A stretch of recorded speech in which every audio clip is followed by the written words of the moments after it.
అందరికీ నమస్తే అండి. 'జననాయకన్' ఈ సినిమా గురించి మీరు వినే ఉంటారు. 7 screen studio and Romeo pictures, we creations అని ఒక 4 నిర్మాణ సంస్థలు కలిపి సుమారుగా 300 కోట్ల బడ్జెట్ పెట్టి విజయ్ దళపతి హీరోగా ఒక భారీ సినిమాను నిర్మించారనమాట. ఈ సినిమా అనిల్ రావిపూడి అండ్ బాలకృష్ణ గారి కాంబినేషన్లో వచ్చిన భగవంత్ కేసరి ఉంది కదా, 2023లో వచ్చి భారీ హిట్ అయింది. ఆ సినిమాకు ఈ సినిమా రీమేక్ అనమాట, 'జననాయకన్' అనే సినిమా. అయితే మూల కథ అక్కడి నుంచే తీసుకున్నారు. భగవంత్ కేసరి రీమేక్ హక్కులు తీసుకొని మూల కథ తీసుకొని దీనిలో విజయ్ రాజకీయ ప్రవేశం నేపథ్యంలో అతని రాజకీయ అవసరాలకు తగ్గట్టుగా కొన్ని సీన్లు మార్పులు చేర్పులు చేశారు. అతనికి పొలిటికల్గా ఎలివేషన్స్ వచ్చేలాగా, కొంత పొలిటికల్ నేపథ్యం ఎక్కువగా ఉండేలాగా కొన్ని మార్పులు చేర్పులు చేశారనమాట. దాంతో ఈ సినిమా పట్ల, ఈ సీన్ల పట్ల అక్కడ తమిళనాడు ప్రభుత్వంతో సహా CBFC, central board of film certification వాళ్ళు కూడా కొన్ని అభ్యంతరాలు వ్యక్తం చేయడం అండ్ న్యాయపరమైన చిక్కులు రావడంతో ఈ సినిమా విడుదల ఆలస్యమైంది. దాదాపుగా 2 నెలల నుంచి సినిమా విడుదల వాయిదా పడుతూనే ఉంది. 300 కోట్ల బడ్జెట్ ప్రస్తుతానికి గాలిలో ఉంది. ఇది ప్రాథమికంగా ఏప్రిల్ 30వ తేదీన రిలీజ్ చేయాలి అనుకుంటున్నారు. అంటే ఎన్నికల తర్వాత, తమిళనాడులో ఎన్నికలు ఉన్నాయి కదా, ఎన్నికల తర్వాత రిలీజ్ చేస్తే బాగుంటుంది అనేది ప్రస్తుతానికి భావిస్తున్నారు అనమాట. సో ఈ సినిమా చాలా పెద్ద వృత్తాంతమే దీనికి. నిజానికి మనకేంటి, భగవంత్ కేసరిలో పెద్దగా రాజకీయ నేపథ్యం లేదు కదా. అతను ఒక మాజీ పోలీస్ అధికారి, కుమార్తెకు రక్షణగా ఉంటాడు, ఆడపిల్లకి రక్షణగా ఉంటాడు. పెద్దగా రాజకీయ నేపథ్యం అయితే ఉండదు భగవంత్ కేసరి సినిమా. కానీ ఈ సినిమాలో ఏం చేశారంటే, విజయ్ ఒక పొలిటికల్, అంటే అక్కడ రాజకీయ అవినీతి మీద అండ్ అక్కడ పొలిటీషియన్స్ మీద ఫైట్ చేస్తున్నట్టు, అక్కడ జనం కోసం ఫైట్ చేస్తున్నట్టు, ప్రభుత్వాలు అరాచకాలు చేస్తుంటే ఇతనేదో కాపాడుతున్నట్టు అండ్ కొన్ని మతపరమైన, కొన్ని సున్నితమైన అంశాలను కూడా దీనిలో చేర్చారనమాట.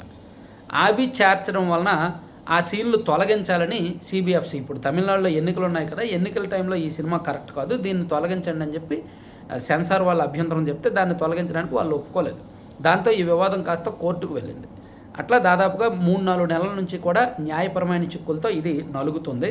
సో చివరిగా వాళ్ళు ఏం చెప్పారంటే, ఎన్నికల తర్వాత రిలీజ్ చేసుకోండి అని చెప్పారు. ఇక్కడ విజయ్ టీవీకే పార్టీ ద్వారా రాబోయే ఎన్నికల్లో పోటీ చేయడానికి రెడీ అవుతున్నారు. మేబీ తమిళనాడు రాష్ట్రంలో ఏప్రిల్ నెలలో పోలింగ్ జరిగే అవకాశం అయితే ఉంది. ఇది విజయ్కి మొదటి ఎన్నికలు. బీజేపీతో పొత్తు పెట్టుకుంటే పరిస్థితి ఒకలా ఉండేది, కానీ అతను బీజేపీతో పొత్తుకు ఒప్పుకోవట్లేదు. బీజేపీతో సైద్ధాంతిక విభేదాలు ఉన్నాయి, దాన్ని కంటిన్యూ చేస్తాము.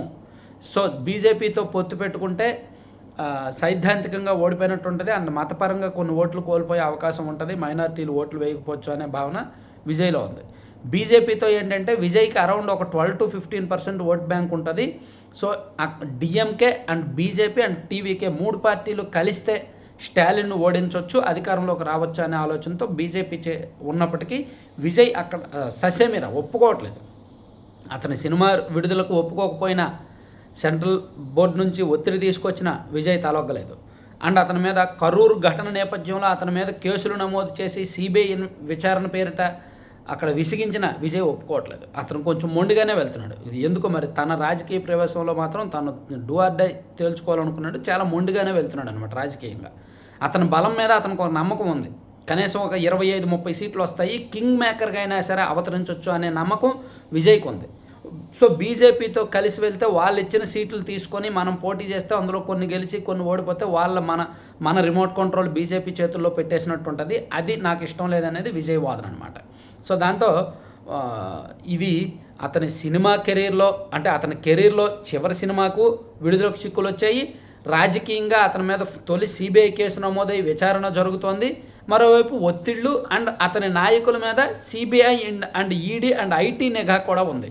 విజయ్కి సంబంధించిన ఆర్థిక వ్యవహారాలన్నీ చూడడానికి కొంతమంది నాయకులు ఉన్నారు. వాళ్ళందరి మీద, నాయకులు మీన్స్ పార్టీలో అంతర్గత వ్యవహారాలు చూసేవాళ్ళు, వాళ్ళందరి మీద ఐటీ నిఘా ఉంది ప్రస్తుతానికి. ఎనీ టైం ఐటీ రైట్స్ జరగవచ్చు వాళ్ళ మీద. సో అట్లా అనేక వ్యవహారాలు జరుగుతున్నాయి. సో ఎనీవే ఈ జననాయకన్ సినిమా అయితే మాత్రం మనందరికీ తెలిసి భగవంత్ కేసరి పెద్దగా కాంట్రవర్సీ లేదు కదా, అదే సినిమాని అయితే ఎందుకు ఆపుతున్నారని చాలామందికి డౌట్ వస్తుంది.